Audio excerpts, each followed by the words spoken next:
Whoever this energy is, no, na kumo-connect sa inyo very strongly, this person here, hindi niya ma-picture out, okay? Yung kanya ditong future without you doon. Yung world niya without you doon. Hindi niya ma-imagine, hindi niya ma-picture out, no? Okay? Kung wala ka sa world niya in the future. Oh, what does this person mean? Okay? At bakit niya nasasabi yon? So, that's what we're gonna find out.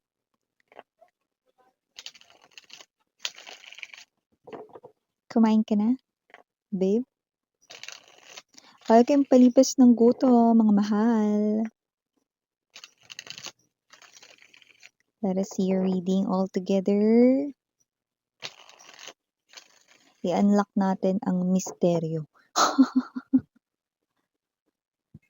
ng pauna or introduction ng reading ninyo.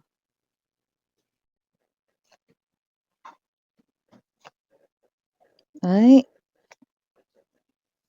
Oh! Okay. Two of Wands, King of Swords. Okay.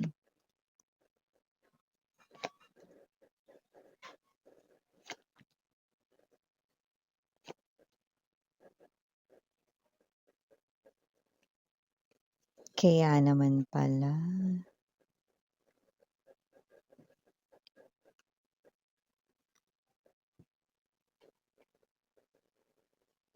Okay. So, mga babes 'no, kung sino man 'tong energy na ito na lumalabas na ito yung person mo rito na puwedeng kayo ay separated na, puwedeng hindi kayo magkasama na, hindi na kayo ngayon 'no.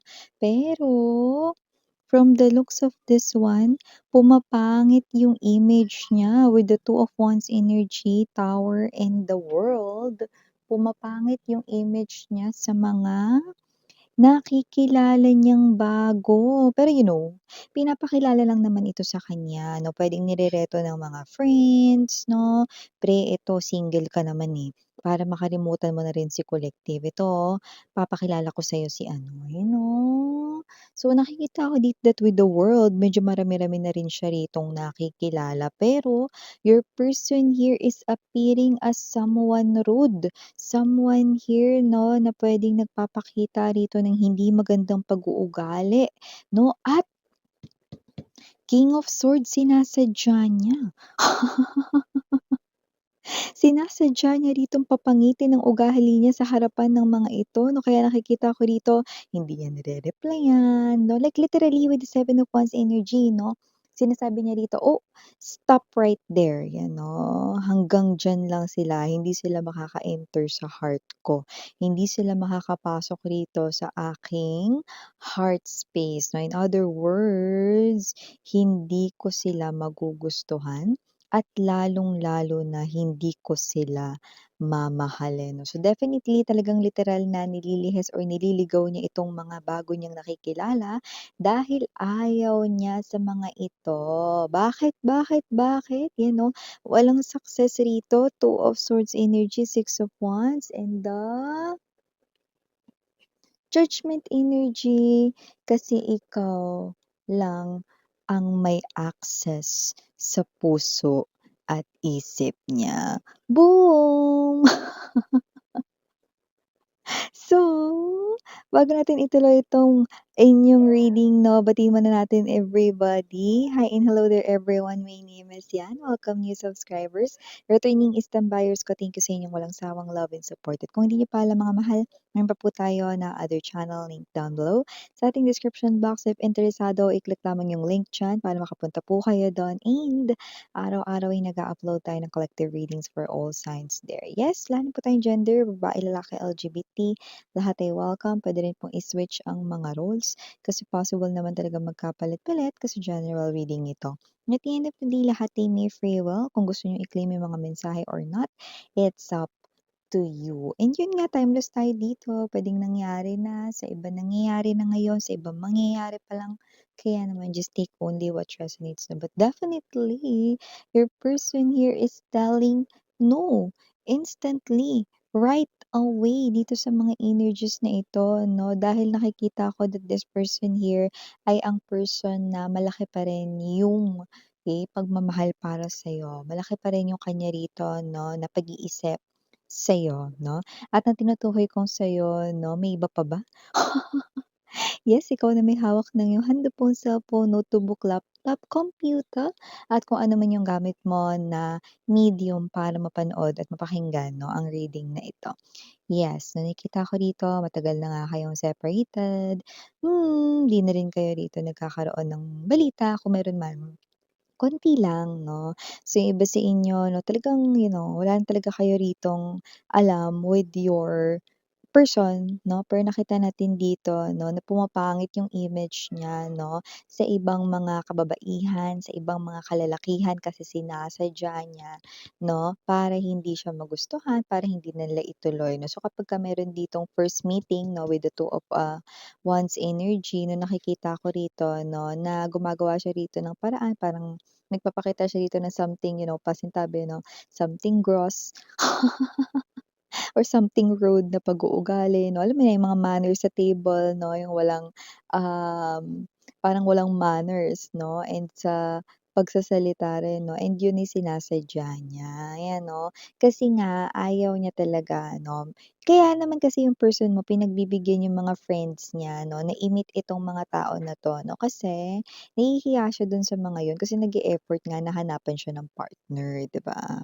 And siyempre gusto lang rin na alam niya rin naman 'no, na yung mga friends or family members na basta yung kanyang soul tribe or community dito 'no, gusto na rin na magka-love life siya, 'di ba? Kasi ang tagal niyo nang wala na nakita na ako ng energy rito na yung iba 'no, mga taon na 'no. So, gusto naman nila na parang makakilala naman ng bago 'no, yung person mo 'no, para naman, ah mag-enjoy na siya 'no, kasi parang hindi nga talaga napapansin ng mga tao sa paligid niya kung yung tunay na kasiyahan 'no. So, nakikita natin dito that your person here 'no, ginagawa niya nakikipagkita siya sa mga ito 'no, sa mga pinapakilala 'no, and it's been months 'no, to some of them 'no, na palagi silang may mga nami-meet 'no, pero yun nga 'no, okey, nire-replyan nila ang tagal 'no, kapag tumatawag hindi nila pinapansin 'no, ng person mo, okey? Kapag tumatawag 'no, yung babae or yung lalaki 'no, nagre-reply person mong tagal, siguro mga 1 hour or after 2 hours pa. Kahit wala naman siyang ginagawa 'no. So, definitely not interested, 'di ba? Looking or searching for other partners in love 'no, or other, prospects when it comes to love interest, like ayaw ng person mo 'no, kaya wala talagang success or wala talagang panalo rito 'no, sa mga nami-meet or nakikilala niya rito 'no. Kaya with the Tower energy and the world 'no, naiinis ngayon 'no, bakit ano bang meron? Parang alam mo yung mga nami-meet niya nagkakaroon ng reaction na, "Bakit pangit ba ako? Bakit, hindi ba ako ka-in love or parang ano ba naman 'tong tao na 'to? Hindi man lang magawang mag-reply, sinin lang yung message ko." 'Yan 'no, o kaya naman late yung person mo, may mga negative silang binabanggit, late yung person mo, late talaga dun sa date or late talaga mag-reply 'no, late sa meet up 'no, ang daming excuses 'no, para mag-no. Seven of Wands energy ang person mo kasi nga ang ginagawa ng person mo, niya talaga ng literal yung koneksyon para ayawan siya ng mga babae na, "Eh, ayoko na," 'no? Parang sinasabi tuloy dun sa friend mo 'no na, "Ay naku, ayoko na dun sa pinakilala mo sa'kin, kasi gan'to siya, hindi ko gusto yung gan'to." You know? In other words, kaya nakuha natin yung Six of, Wands upright position kasi para sa person mo, approve yun. Panalo siya dun, 'di ba? Kasi nga ayaw niya talaga na magustuhan siya ng mga tao na yun kasi, okay, believe it or not, your person here is reserving. Pini-preserve niya yung sarili niya just for you. You know, the judgment energy right here is a big indication that your person here really wants you back. What if collective ay bumalik sa life ko. Kailangan available ako. Kailangan hindi madungisan yung name ko, 'yan, oh. And whatever it is na naging dahilan ng inyong separation dati 'no, I think this person here is already working on that part. And yung iba sa kanila 'no, kung may third party man 'no, they're working on it or tapos na, naialis na nila sa life nila yon 'no. Pero yun nga, yung mga concerned citizens sa paligid ng friends mo like family members, relatives, close friends 'no, or coworkers 'no, na parang friends na rin nila 'no, they want your person to meet, other, girl naman or other man naman 'no, kasi separated na kayo, medyo matagal na sa nakikita natin dito 'no. So, gusto nila 'no na makakilala kasi baka sakaling umibig ulit or whatsoever 'no, pero wala. Wala, ang nangyayari lang talaga 'no, alam mo wala pa ngang pinapakilala sa person mo ayaw niya na, mm. Hindi lang talaga siya nagno-no kasi nga nahihiya siya sa mga friends niya tsaka sa family members niya rito, 'yan 'no. Pero kapag sila na 'pag silang dalawa na lang dun sa date 'no, eh, talagang ang ginagawa niya ay literal na tini-turn off niya, yun ang kanya ritong mindset. Kailangan ma-turn off sa'kin 'tong babaeng 'to or kailangan ma-turn off sa'kin 'tong guy na 'to. 'Yan. So, wala tayo ditong gender ha, LGBTQs of course welcome din kayo 'no, so gano'n ginagawa niya. Kaya nga gumagawa siya rito ng mga hindi kaaya-ayang manners 'no, mga bad behaviors 'no, or pagiging clumsy. Yes, nakita rin natin dito yung sinasadya niyang tabigin yung ganito, ganyan pagkain 'no, inumin 'no, and also not replying, yung iba hindi talaga nagre-reply, hindi talaga nare-replyan yung nireto sa kanila 'no or yung person mo magre-reply man 'no. Alam mo yung umaga yung text or yung chat, gabi na magre-reply yung person mo, yung iba madaling araw pa dito patulog na siya. So, your person here talagang literal na pinaghihintay niya itong mga 'to para manawa, tantanan na siya, lubayan na siya at sila na mismo yung mag-create ng desisyon sa mga isipan nila na, "Ay ayoko nitong person na 'to na pinakilala sa'kin ni ano, na napakaano ng ugali, eh, 'no?" So, may mga gano'n 'no, mga hindi magagandang feedback pero success 'yun. Para sa person mo talagang with the chariot nililihis niya talaga ng landas, bakit? Page of Wands energy. Ikaw lang yung laman ng isip niya, eh, oo. At hindi lang yun, ikaw pa rin yung laman ng puso niya, 'yan, oh. Nabubuhay siya sa memories of you. Okay, but with the pages na iba sa inyo siguro may anak kayo nito, pero yung iba doesn't have to be. But with the pages right in here 'no, high frequency message that I'm getting from that is that this person here did some kind of immature things behind your back 'no, dati. Okay, so kayong bahala kung ano yung klase ng energy, but I do see that this person here 'no, is someone preserving yung sarili niya. Kasi nga naman paano pagka bumalik ka sa buhay niya, at least masabi niya sa sarili niya 'no, na nagawa niya talagang maghintay kahit hindi niya alam kung may hinihintay siya because the road going to your, life block. Ayan oh, not just going to your life, going to your heart 'no, naka-block 'no, pero this person here is doing this, okay. Okay lang kahit pumangit daw yung image niya sa mundo.